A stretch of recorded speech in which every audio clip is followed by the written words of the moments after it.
حضرت ابراہیم علیہ السلام بھی عظیم المرتبت پیغمبر تھے۔ وہ ہمارے پیارے نبی صلی اللہ علیہ وسلم سے پہلے جتنے بھی پیغمبر آئے ان سب میں حضرت ابراہیم علیہ السلام کا رتبہ سب سے بڑا تھا۔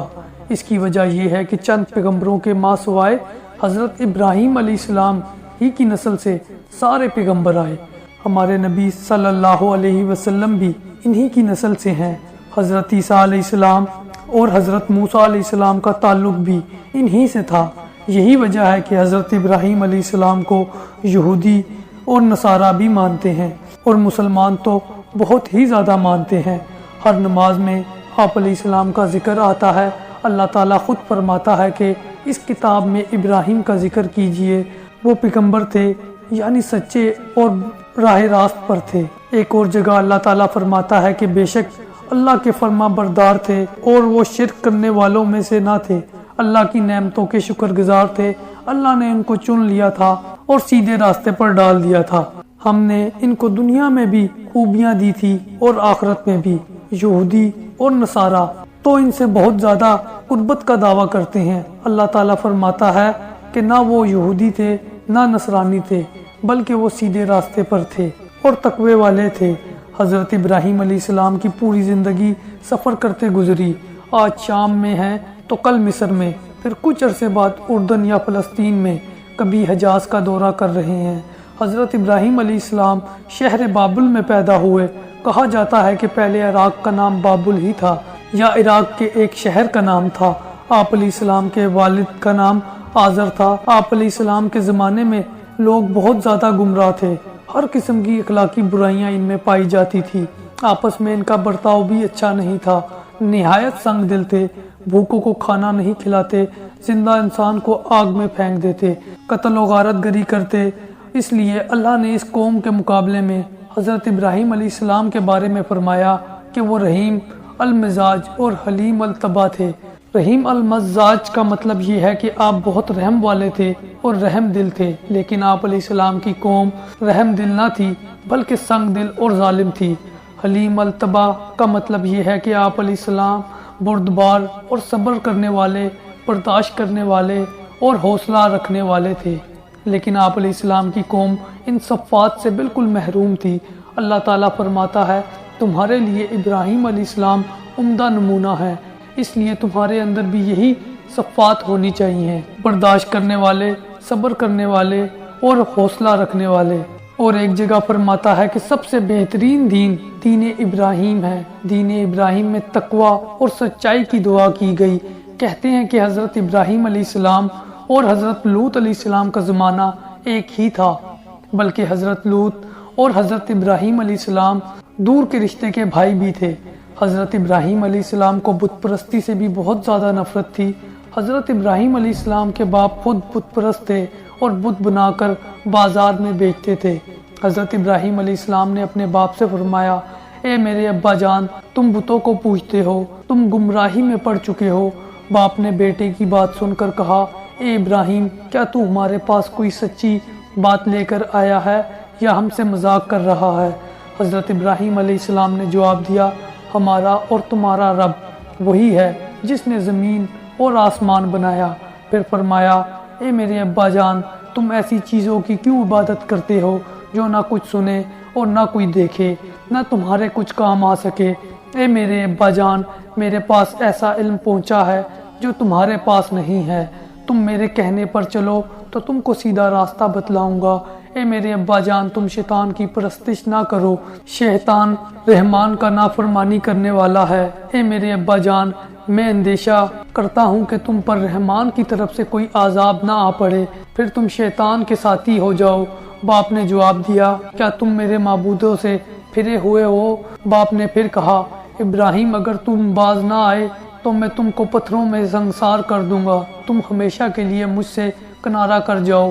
ابراہیم علیہ السلام نے باپ کی زبانی یہ الفاظ سن کر کہا میں سلام کرتا ہوں اور اپنے رب سے تمہارے لیے مغفرت کی درخواست کروں گا، بے شک اللہ مجھ پر مہربان ہے، اور اب میں جا رہا ہوں، اپنے رب کی عبادت کروں گا، اپنے رب کی عبادت سے محروم نہ رہوں گا۔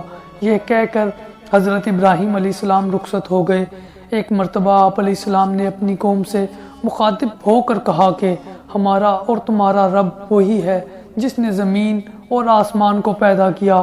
ایک قوم، تم اپنے ہاتھوں سے بنائے ہوئے بتوں کو پوج رہے ہو، نہ تو ان میں یہ طاقت ہے، نہ یہ نقصان پہنچائیں، نہ ہی فائدہ پہنچا سکتے ہیں۔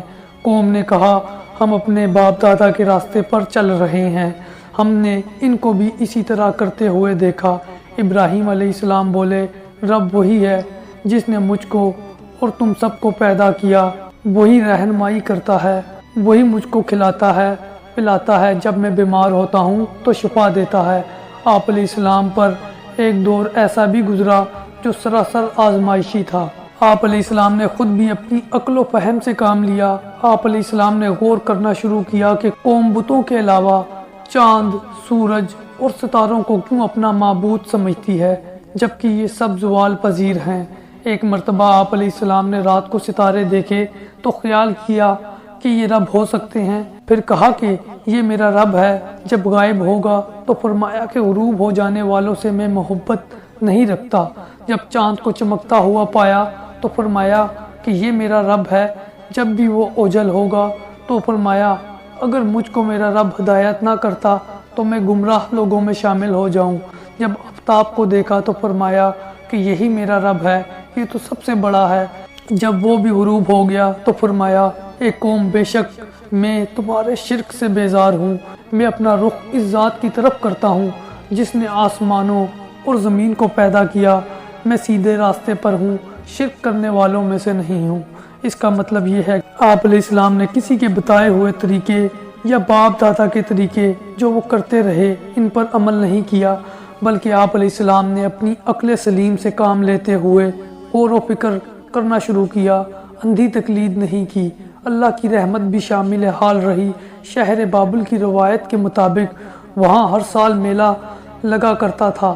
میلے میں لوگ تجارتی سامان لے جا کر فروخت کرتے تھے، وہاں بت بھی فروخت ہوتے تھے، ضرورت کی تمام چیزیں مل جاتی، اس لیے لوگ میلے میں جاتے، وہاں تفریح کا سامان بھی مہیا کرتے، لوگ رنگ رلیاں مناتے، سیر و تفریح کرتے۔ ایک مرتبہ ایسا ہوا کہ ہر طرف کے لوگ میلے میں جمع ہوئے، خرید و فروخت ہو رہی تھی کہ اچانک کسی کے چولہے سے چنگاری اڑی، آگ لگ گئی، ہر شے جل کر بھسم ہو گئی، بت بھی جل کر راکھ ہو گئے۔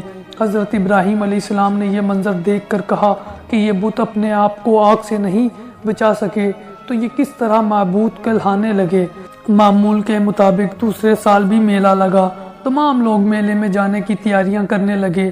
ابراہیم علیہ السلام بھی ہر سال میلے میں جایا کرتے تھے، لیکن اب کی سال انہوں نے جانے سے انکار کر دیا۔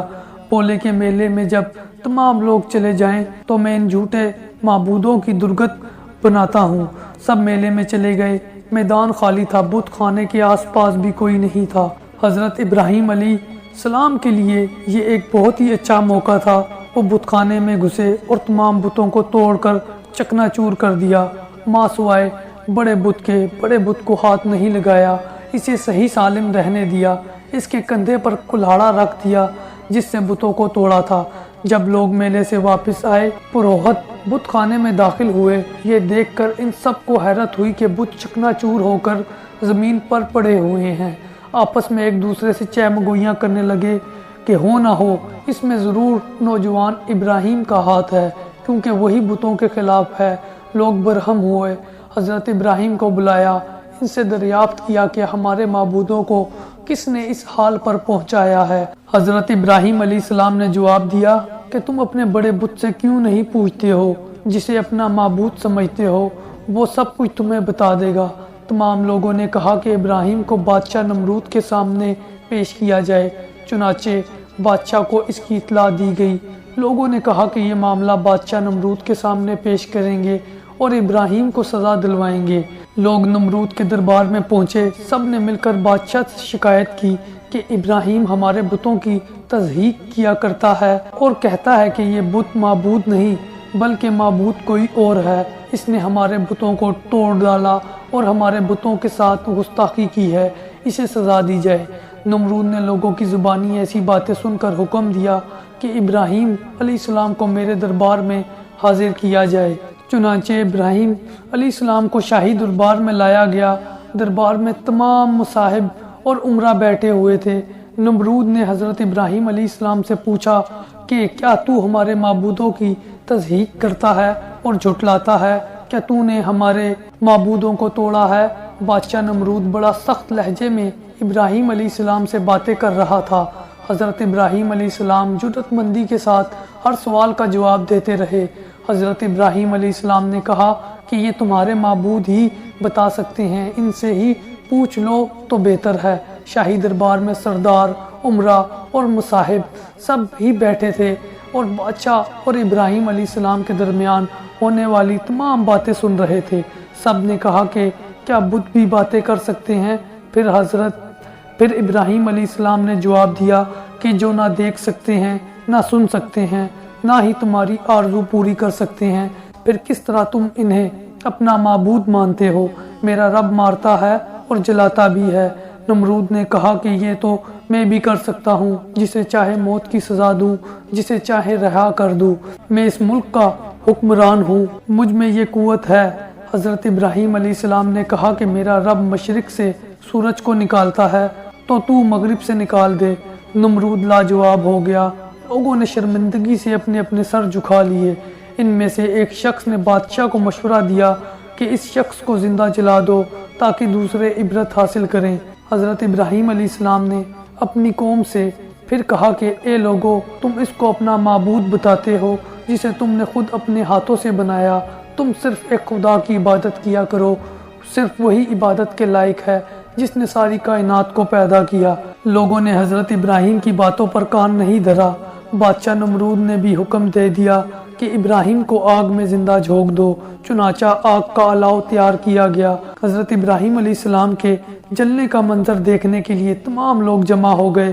بتوں کے پجاری بھی خوش تھے اور کہنے لگے کہ ہمارے معبودوں کو توڑنے کی ابراہیم کو سزا ملے گی۔ پھر ابراہیم علیہ السلام کو دکتی ہوئی آگ میں ڈال دیا گیا۔ آتش کدائے نمرود حضرت ابراہیم علیہ السلام کا کچھ بھی نہ بگاڑ سکا۔ اللہ نے ابراہیم علیہ السلام کو جلنے سے بچا لیا۔ اگرچہ حضرت ابراہیم علیہ السلام اپنے والد کو بہت پہلے ہی چھوڑ چکے تھے، لیکن ان کے لیے اکثر دعا کرتے تھے کہ وہ راہ راست پر آ جائیں۔ لیکن اللہ تعالیٰ نے حضرت ابراہیم علیہ السلام کو وحی کے ذریعے حکم دیا کہ مشرک و کافر اور گمراہی اختیار کرنے والوں کے لیے دعا نہ کریں، کیونکہ ان کا باپ بھی گمراہ لوگوں میں شامل تھا، اس لیے دعا کرنے سے منع کیا گیا۔ اللہ کے نزدیک توبہ اسی کی قبول ہوتی ہے جو موت سے پہلے توبہ کر لے اور نیک لوگ اور نیک عمل بھی کرے۔ اصل ایمان نیک عمل ہی ہے۔ آپ علیہ السلام نے تبلیغ کا سلسلہ جاری رکھا، لیکن گمراہ قوم کے اندر کوئی تبدیلی نہیں آئی، بلکہ وہ لوگ آپ کی زندگی کے در پہ تھے اور زندگی جیرن کر رکھی تھی۔ آپ علیہ السلام کو ستاتے اور پریشان کیا کرتے تھے، جس سے آپ کا جینا دوبر ہو گیا۔ چنانچہ تنگ آ کر آپ علیہ السلام نے ہجرت کرنے کی ٹھان لی، سامان سفر باندھا، فلسطین کی طرف روانہ ہوئے۔ روایات اور تاریخ کے مطابق حضرت لوط علیہ السلام بھی آپ علیہ السلام ہی کے زمانے میں تھے۔ وہ بھی آپ علیہ السلام کے رشتے کے بھائی تھے۔ وہ بھی حضرت ابراہیم علیہ السلام کے ہمراہ فلسطین روانہ ہوئے۔ حضرت ابراہیم علیہ السلام فلسطین میں بھی تبلیغ کیا کرتے تھے۔ فلسطین میں کچھ عرصہ قیام کرنے کے بعد مصر روانہ ہوئے۔ اس زمانے میں مصر پر فرعونوں کی حکومت تھی۔ مصر پر جو بادشاہ حکومت کرتا تھا وہ فرعون کہلاتا تھا۔ روایات کے مطابق شاہی خاندان سے آپ کی رشتہ داری تھی، اس لحاظ سے مصر میں جو بادشاہ حکومت کرتا تھا وہ بھی حضرت ابراہیم علیہ السلام کا رشتہ دار تھا۔ اسی لیے شاہ مصر نے آپ کی بڑی آؤ بھگت کی اور آپ کو ماننے لگا اور مہمان کی حیثیت سے ٹھہرایا۔ آپ علیہ السلام نے شاہ مصر کو بھی اسلام کی دعوت دی اور نیکی کا راستہ بتایا۔ شاہ مصر عیش پرست تھا اور گمراہی میں مبتلا تھا، اس لیے حضرت ابراہیم علیہ السلام کے نزدیک قابل اعتبار نہ تھا۔ حضرت ابراہیم علیہ السلام کی بیوی ایک نیک خاتون تھی، عظمت اور عفت میں مثالی حیثیت رکھتی تھی۔ حضرت ابراہیم علیہ السلام کے ساتھ حضرت سارہ بھی تھی اور ہر مشکل وقت پر ساتھ دیا کرتی تھی۔ حضرت ابراہیم علیہ السلام کی شاہ مصر سے رشتہ داری تھی، اسی بنا پر شاہ مصر نے حضرت سارہ کو اپنے محل میں بلاوا بھیجا۔ حضرت ابراہیم علیہ السلام بادشاہ کے مزاج سے خوب واقف تھے، اسی وجہ سے سارہ کو محل میں لے گئے۔ حضرت ابراہیم علیہ السلام سفر سے بہت تھک چکے تھے، اس وجہ سے بادشاہ سے کوئی بات نہ کر سکے، صرف اتنا کہا کہ اللہ تعالیٰ غرور کو پسند نہیں کرتا۔ بادشاہ نے جیسے ہی حضرت سارہ کی طرف بری نیت سے ہاتھ بڑھانا چاہا تو اس پر سارہ علیہ السلام رعب و دبدبہ طاری ہو گیا، جس سے وہ گھبرا گیا۔ اس نے فوراً سارہ سے معافی طلب کی، حضرت سارہ نے اس کا قصور معاف کر دیا، حضرت ابراہیم علیہ السلام نے بھی اسے معاف کر دیا۔ شاہ مصر آپ علیہ السلام کے اخلاق سے بہت متاثر ہوا اور اپنی بیٹی ہاجرہ کو آپ علیہ السلام کی زوجیت میں دے دیا اور بہت سا مال و اسباب بھی ساتھ کر دیا اور ایمان لانے کا وعدہ کیا۔ آپ علیہ السلام حضرت ہاجرہ کو اپنے گھر لے گئے۔ زندگی بڑی خوشگواری سے گزر رہی تھی۔ حضرت سارہ اور حضرت ہاجرہ محبت اور اتفاق سے ساتھ ساتھ رہنے لگی۔ حضرت ابراہیم علیہ السلام مصر میں کچھ عرصہ قیام کرنے کے بعد فلسطین روانہ ہوئے، اسی لیے فلسطین کو انبیاء علیہ السلام کی سرزمین بھی کہا جاتا ہے۔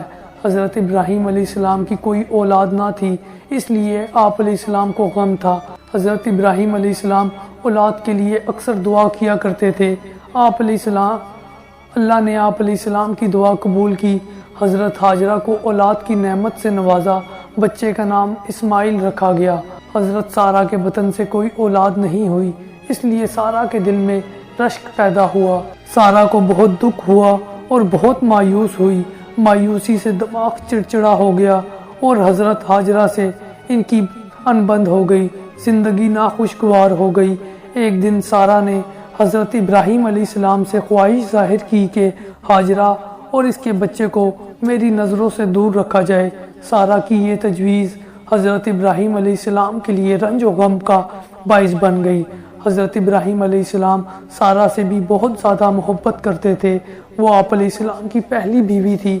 اللہ تعالیٰ نے آپ پر وحی بھیجی کہ ہاجرہ اور اس بچے کو علیحدہ رکھو۔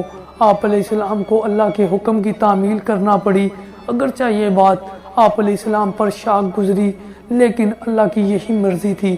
اللہ کے حکم کے آگے آپ علیہ السلام نے سر جھکا لیا۔ ایک روز آپ علیہ السلام اپنی چھوٹی بیوی ہاجرہ اور اس کے بچے کو لے کر کسی انجانی منزل کی طرف روانہ ہو گئے۔ چلتے چلتے ایک وادی میں پہنچے جہاں چٹیل میدان اور پہاڑوں کے علاوہ کچھ بھی نہ تھا۔ ہریالی کا کہیں دور دور تک نام و نشان نظر نہ آ رہا تھا۔ ایسے مقام پر پانی بھی نہیں تھا۔ زندگی بڑی کٹن تھی۔ حضرت ابراہیم علیہ السلام نے ایک مقام چن لیا اور وہیں پڑاؤ ڈالا۔ آپ علیہ السلام اپنے ساتھ پانی کا ایک مشکیزہ اور کھجوروں کی ایک تھیلی لائے تھے، یہی ان کا کھانا تھا، کھجوریں اور پانی کا مشکیزہ۔ حضرت ہاجرہ کے حوالے کیا اور کہا کہ میں اس مقام سے روانہ ہو رہا ہوں، تمہارا اللہ نگہبان ہے۔ جب آپ علیہ السلام جانے لگے تو حضرت ہاجرہ آپ علیہ السلام کے پیچھے پیچھے دوڑی اور کہنے لگی کہ اس سنسان اور بیابان میں مجھے کہاں چھوڑ کر جا رہے ہو؟ میں کس کے آسرے پر یہاں زندہ رہوں؟ نہ یہاں تو پانی کی ایک بوند بھی نہیں ہے۔ حضرت ابراہیم علیہ السلام خاموش رہے۔ جب حضرت ہاجرہ نے بار بار اصرار کیا تو آپ علیہ السلام نے فرمایا کہ میں یہاں اللہ کے حکم پر تمہیں چھوڑ رہا ہوں۔ حضرت ہاجرہ نیک اور عبادت گزار تھی۔ جب اللہ کا حکم سنا تو فرمایا اللہ میری حفاظت کرے گا اور زندہ رہنے کا سامان فراہم کرے گا، مجھے آپ یہیں چھوڑ دیں۔ حضرت ابراہیم علیہ السلام روانہ ہونے لگے تو آپ دیکھتی رہیں۔ حضرت ابراہیم علیہ السلام نے اس جدائی کے موقع پر بھی صبر کا دامن ہاتھ سے نہیں چھوڑا۔ اللہ کا حکم بجا لائے آپ علیہ السلام نے اپنے پیارے بیٹے اور بیوی کو چھوڑ دیا۔ یہ گھڑی بہت زیادہ آزمائش کی تھی۔ آپ علیہ السلام نے اللہ سے دعا کی، اے پروردگار، میں اپنی بیوی بچے کے ساتھ ایسی جگہ آباد ہو رہا ہوں جہاں تیرا مقدس گھر ہے، جہاں کی زمین بالکل ہی بنجر ہے، یہاں کچھ پیدا نہیں ہوتا۔ تو اپنا فضل و کرم سے اس زمین کو اس قابل بنا دے کہ یہاں پھل پیدا ہوں، تاکہ ہم تیرا رزق کھائیں، عبادت کریں، نماز قائم کریں اور تیرا شکر بجا لائیں۔ آپ علیہ السلام نے دعا کی اور چلے گئے۔ حضرت ہاجرہ تنہا رہ گئیں۔ پاس صرف ایک شیر خوار بچہ تھا۔ کچھ دنوں تک حضرت ہاجرہ صرف کھجوروں اور پانی کے مشکیزے پر گزارا کرتی رہی۔ بچے کو اپنا دودھ پلاتی، مناسب کھانا نہ ہونے کے سبب اب کمزور ہوتی گئی، سینے میں دودھ بھی خشک ہو چکا تھا، اس لیے دودھ نہیں اتر رہا تھا، بچہ بھی بھوکا رہنے لگا۔ حضرت ہاجرہ بچے کو بھوکا دیکھ کر بے تاب ہو گئی، خود اپنے لیے بھی کھانے کے لیے کچھ نہ تھا۔ اسماعیل علیہ السلام بچے تھے، بھوک سے رو رہے تھے۔ بچے کی یہ حالت دیکھ کر ماں تڑپ اٹھی، دل میں خیال آیا کہ کہیں کوئی انسان نظر آ جائے تو ڈھارس بنے۔ آپ دوڑی ہوئی ایک بلند مقام پر چڑھ گئی، یہ ایک پہاڑی تھی، اس کا نام صفا تھا۔ دور دور تک نظریں دوڑائی لیکن کوئی نظر نہ آیا۔ وہاں سے اتر کر قریب ہی ایک اور پہاڑی پر چڑھ گئی، اس کا نام مروہ تھا، لیکن وہاں سے بھی کوئی نظر نہ آیا۔ ہر طرف سوائے ویرانی کے کچھ نہ تھا۔ اس بے چینی اور بے قراری کے عالم میں صفا اور مروہ کی پہاڑیوں پر 7 مرتبہ چکر لگائے، پھر بچے کے پاس پہنچی، دیکھا کہ بچے کی ایڑی کے قریب ہی اللہ کی رحمت سے ایک چشمہ پھوٹ کر بہہ رہا ہے۔ آپ پانی دیکھ کر حیران ہو گئی، اللہ کا شکر ادا کیا، پھر پانی پیا۔ پانی نہایت ٹھنڈا اور ذائقہ بھی خوشگوار تھا۔ آپ نے بہتے ہوئے پانی سے کہا، زمزم یعنی ٹھہر جا۔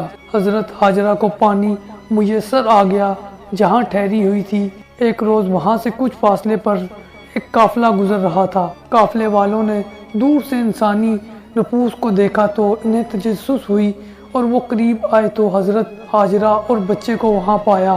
انہیں پانی کی بھی ضرورت تھی۔ حضرت ہاجرہ سے پانی طلب کیا تو آپ نے زمزم کے چشمے کی طرف اشارہ کیا۔ قافلے والوں نے پانی پیا اور مویشیوں کو بھی پلایا۔ اس کی عوض حضرت ہاجرہ کو کھانے کے لیے کچھ کھجوریں پیش کی اور اس سنسان بیابان میں رہنے کا سبب دریافت کیا۔ حضرت ہاجرہ نے سب کچھ بتا دیا۔ کچھ روز قیام کے بعد قافلہ وہاں سے کوچ کر گیا۔ اسی طرح قافلے آتے رہے، کچھ روز قیام کرنے کے بعد اپنی منزل کی طرف روانہ ہو جاتے۔ ان کے آنے جانے کے سبب حضرت ہاجرہ کو کھانے کا سامان بھی مل جاتا تھا۔ ایک مرتبہ بنو جرہم کا قافلہ آیا، جب آب زمزم کو دیکھا تو وہیں پڑاؤ ڈالا اور رہائش اختیار کر لی۔ ان کے پاس کثرت سے مویشی بھی تھے۔ جوں جوں دن گزرتے گئے حضرت اسماعیل علیہ السلام بھی بڑے ہو گئے۔ قبیلہ بنو جرہم کے آنے کے بعد آبادی کچھ بڑھ گئی اور ایک بستی بن گئی۔ حضرت ابراہیم علیہ السلام کچھ عرصے بعد وہاں پہنچے تو دیکھا کہ علاقے میں کچھ انسان نظر آ رہے ہیں۔ انہوں نے اپنے بیٹے حضرت اسماعیل علیہ السلام اور بیوی ہاجرہ سے ملاقات کی۔ اس طرح سے آپ علیہ السلام کے آنے جانے کا سلسلہ شروع ہو گیا۔ آپ علیہ السلام حضرت ہاجرہ کے پاس بھی رہنے لگے۔ حضرت سارہ بھی حضرت ہاجرہ کی خبریں لینے لگی۔ حضرت سارہ کی کوئی اولاد نہیں تھی، جس سے وہ اکثر غمگین رہا کرتی۔ پہلی بیوی کی اولاد نہ ہونے پر آپ علیہ السلام بھی پریشان رہتے تھے۔ آپ علیہ السلام بے حد مہمان نواز تھے۔ جب تک آپ علیہ السلام کے دسترخوان پر مہمان نہیں ہوتا، آپ علیہ السلام کھانا نہیں کھاتے۔ معمول کے مطابق آپ علیہ السلام کھانے کے لیے مہمان کا انتظار کر رہے تھے کہ مہمان آ پہنچے۔ آپ علیہ السلام نے مہمانوں کا استقبال کیا اور خوش ہوئے۔ جب آپ علیہ السلام نے مہمانوں کے سامنے کھانا رکھا تو انہوں نے کھانے کو ہاتھ نہیں لگایا اور بیٹھے رہے۔ حضرت ابراہیم علیہ السلام کو مہمانوں کا یہ رویے پر حیرت ہوئی۔ آپ علیہ السلام مہمانوں کے لیے جانوروں کو ذبح کرتے اور بھون کر ان کے سامنے رکھتے۔ ان آنے والے مہمانوں کے لیے بھی اسی طرح کا انتظام کیا، لیکن مہمان کھانا نہیں کھا رہے تھے۔ آپ علیہ السلام کے زمانے میں یہ روایت تھی کہ مہمان کے کھانا نہ کھانے کا مطلب اعلان جنگ سمجھا جاتا ہے، اس لیے آپ علیہ السلام کو فکر لاحق ہوئی۔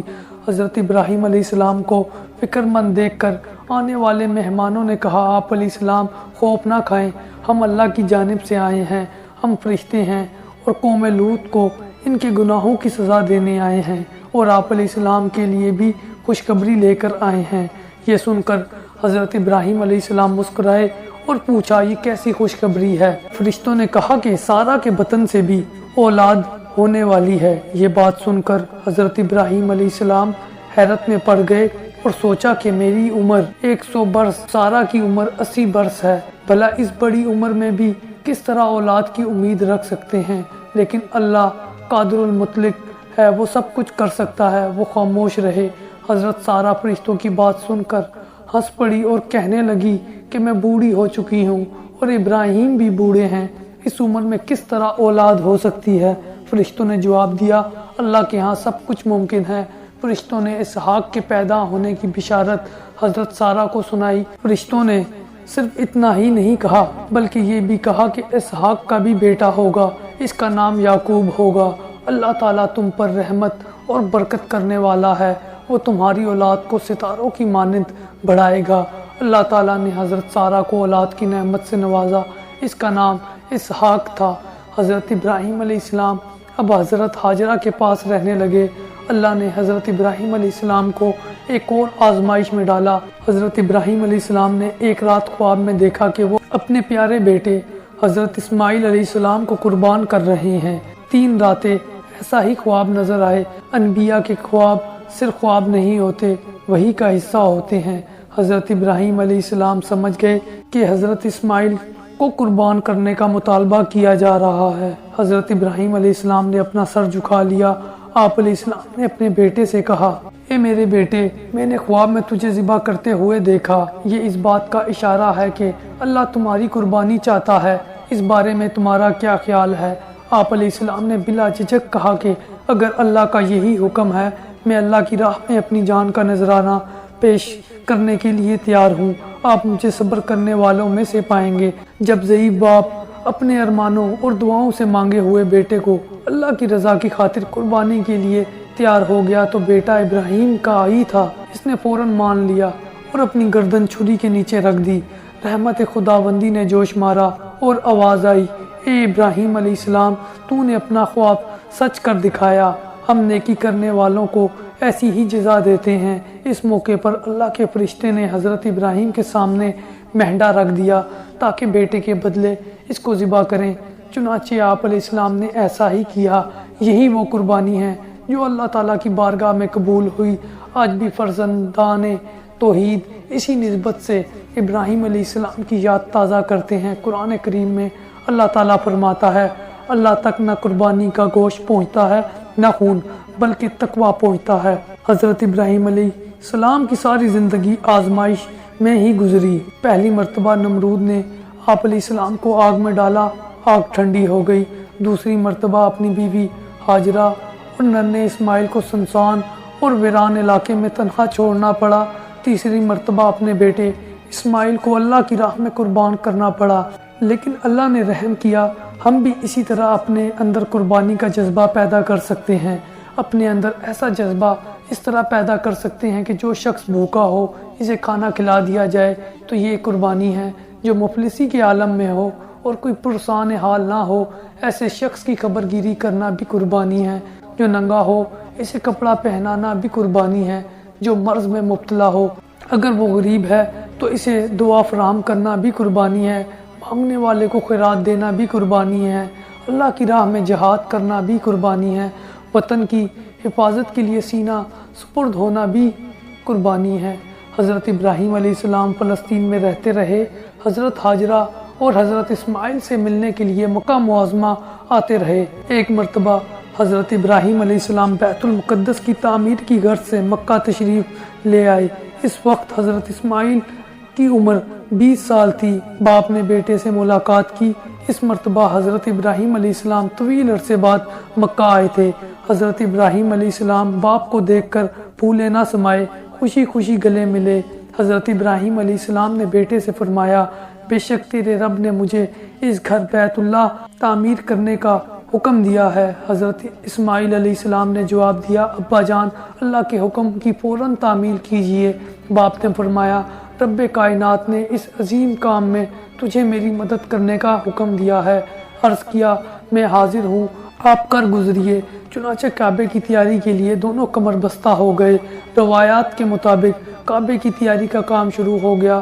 حضرت جبرائیل نے رہنمائی کی، کعبے کی بنیادیں کس جگہ رکھی جائیں اور اس کے لیے کتنی جگہ گھیری جائے اور کس طرح تعمیر کی جائے۔ حضرت ابراہیم علیہ السلام کے بتانے پر باپ اور بیٹے نے کھدائی شروع کی۔ حضرت اسماعیل ایک مزدور کے بھیس میں پتھر لا لا کر رکھتے۔ حضرت ابراہیم علیہ السلام پتھر پر پتھر رکھ کر دیوار بلند کرتے۔ پتھر بہت وزنی تھے، اللہ نے انہیں قوت عطا کی۔ روایت کے مطابق بنیادوں میں کوہ ہیرا کے پتھر استعمال ہوئے۔ جب دیوار اتنی بلند ہو گئی کہ اونچائی پر پتھر رکھنا دشوار ہو گیا تو حضرت ابراہیم علیہ السلام نے اپنے فرزند سے کہا کہ کوئی ایسا پتھر تلاش کرو جس پر کھڑے ہو کر دیوار کو بلند کیا جا سکے۔ سیدنا اسماعیل علیہ السلام ایسا پتھر تلاش کر کے لائے اور اسی پتھر پر کھڑے ہو کر دیوار کو بلند کیا۔ اس مقام کو مقام ابراہیم کے نام سے یاد کیا جاتا ہے۔ اس سخت پتھر پر پاؤں کے نشان بن گئے۔